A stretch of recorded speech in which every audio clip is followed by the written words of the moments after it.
my TBR for basically January and February. Okay, I will tell you at the end what book I'm reading and thinking that I might get done, but let's get into the books that I have actually completed. I usually do it in the order that I read them in, but because I read quite a few sequels or like completed series, I think it would be easier if I just do them together as well, so the order of things is a little bit different. So let's start with the book that I think for him might also be the most excited to see,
either the character, well, the character most of the time, 99% of the time, will, so sorry for my stomach, will have romantic feelings for the FMC, which the FMC will of course not reciprocate, and I am upset.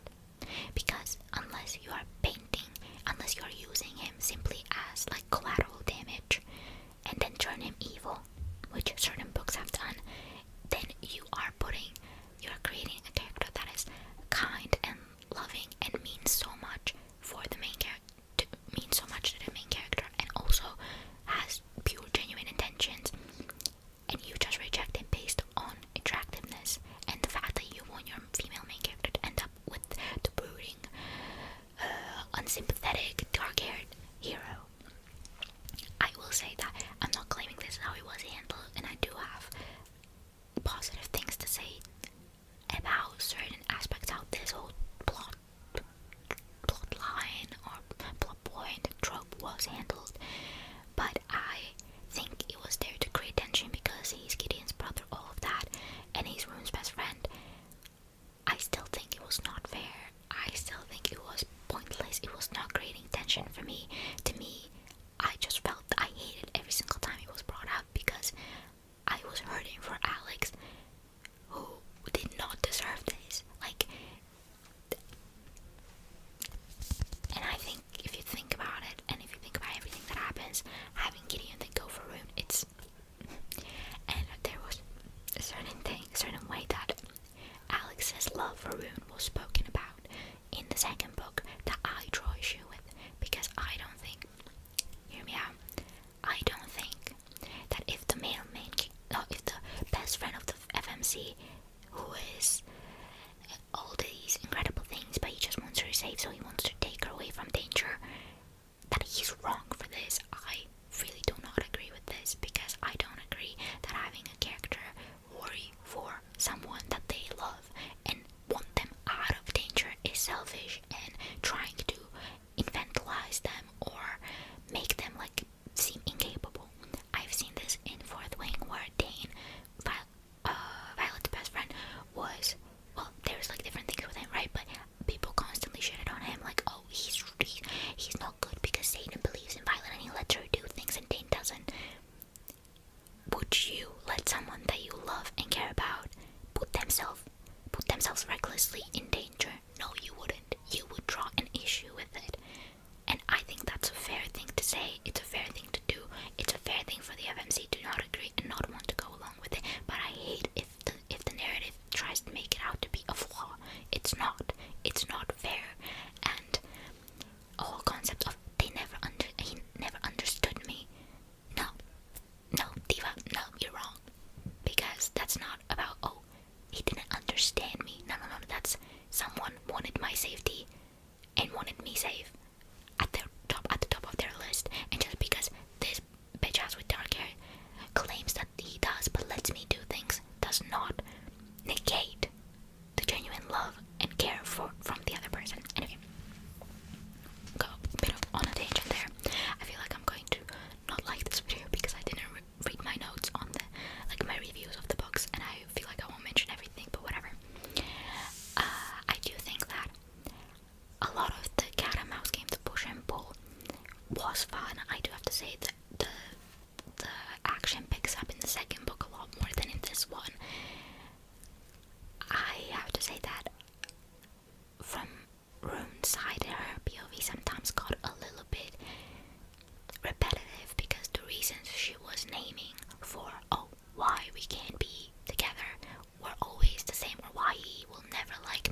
shitty. A lot of men are very shitty fathers, very shitty people, and these things happen. So I don't mind that we are doing that, but I feel like I miss at least one character if it's not a female character, because I feel like that might be more possible to happen, especially main character, like have some kind of conflict with their mother. I think I understand why we never go that route. I think it's because these books are marketed towards women. Obviously, the way men treat their mothers is very, God, what is the word? Very telling of how they view women and how they will treat a partner. So, like, I understand why all the men in these books are always mommy's boys, and they have great moms, and they love their moms, and they cherish them, adore them, respect them, and I get it. But I love and defend women, okay? Some women are shitty mothers.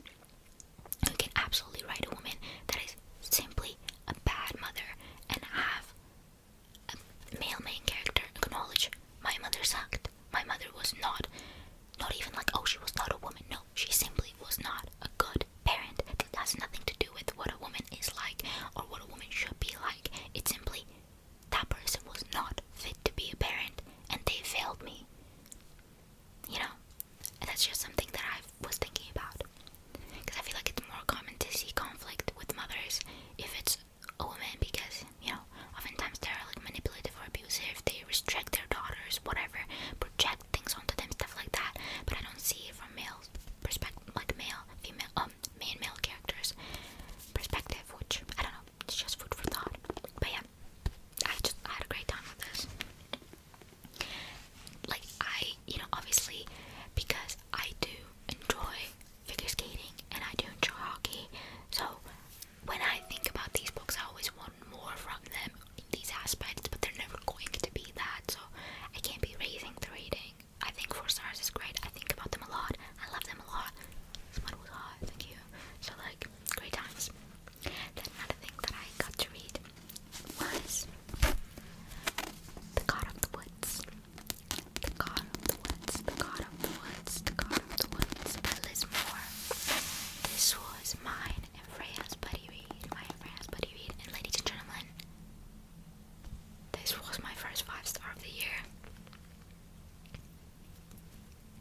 Now, I think I expected to like this, but I don't think I necessarily thought this will be 5 stars. So the fact that it was, like, when you got that feeling, it just made me so excited, because I was like, oh, perfect way to describe this for anybody who has read the books I'll say in a second.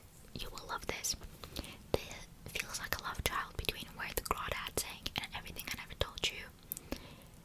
If you know me, you know how much I love these two books. They're both 5 stars. They're both books that have such a special place in my heart. So the fact that this book gets to join them is incredible. You basically follow a small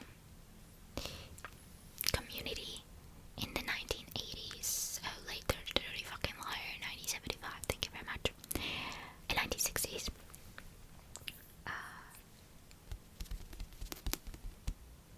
Okay, my dog is sleeping.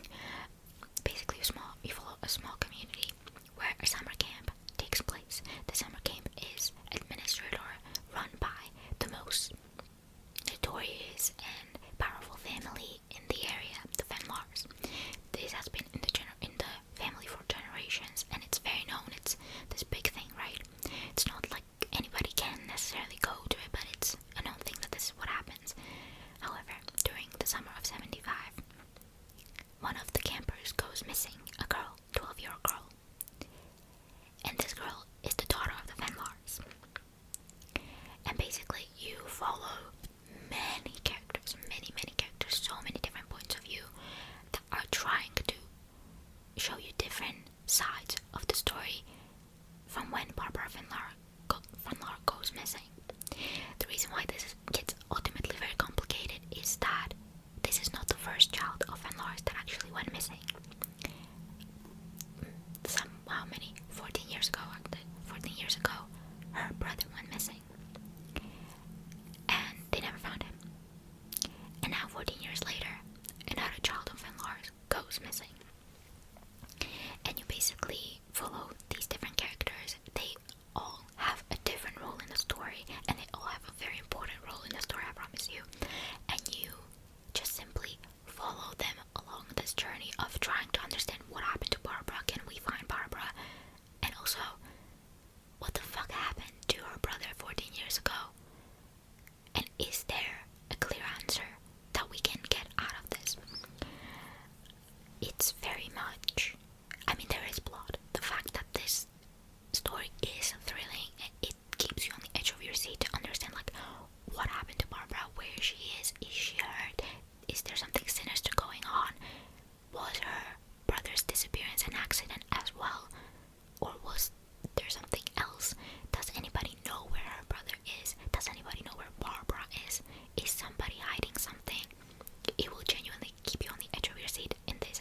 position and be respected as her male colleagues, and also just how she goes about solving this mystery.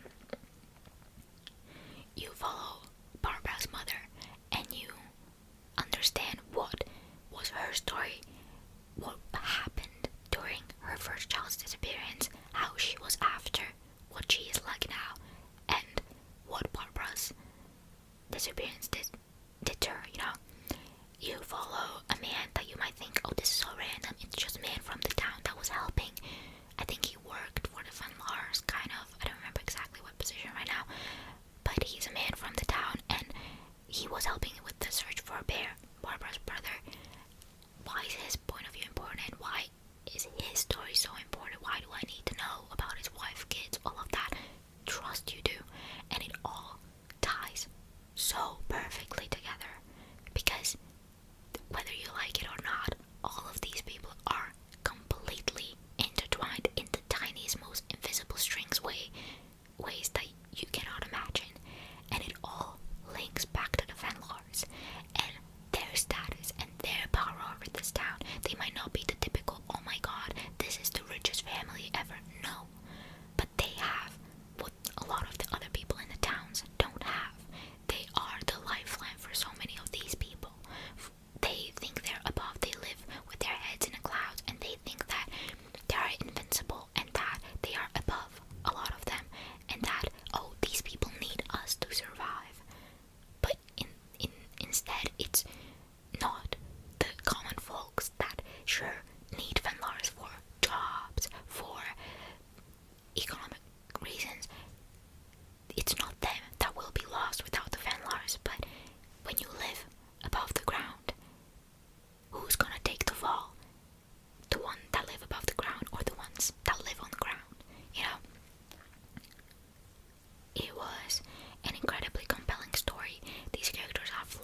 reason they printed this first, but Frankenstein's the first in the story, whatever. Read Frankenstein for the first time. Yes, was I prompted by the movie? I have not watched it yet, but I was like, I wanted to read Frankenstein. What a great opportunity, especially with a lot of the praise the movie got. I'm well aware that it's not an accurate representation of this. That being said, 4.25. Great story. I think when I would reread it and focus on specific things with each reread, it's gonna be even better. But I think if you are someone who is very intrigued by classics but are intimidated, this is an incredible start.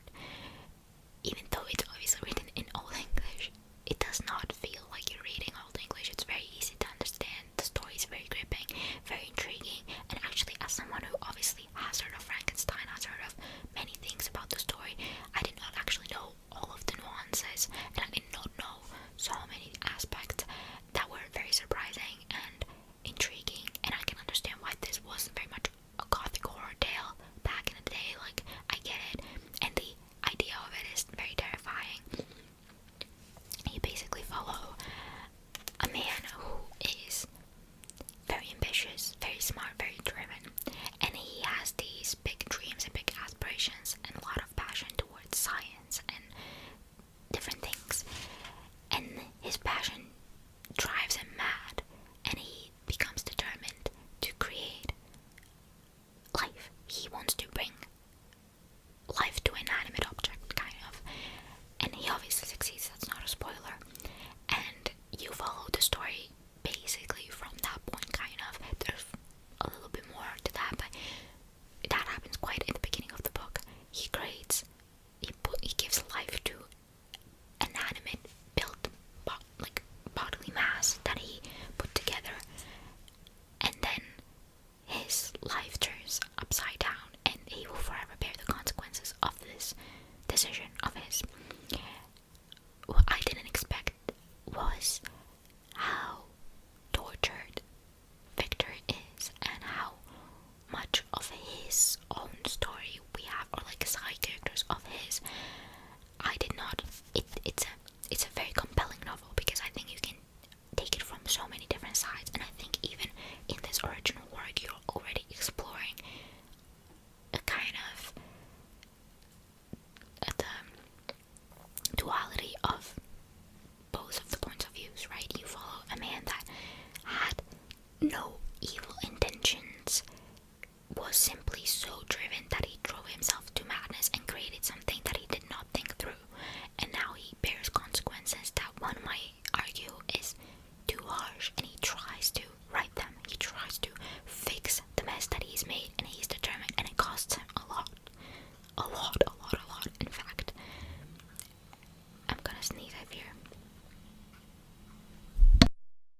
just know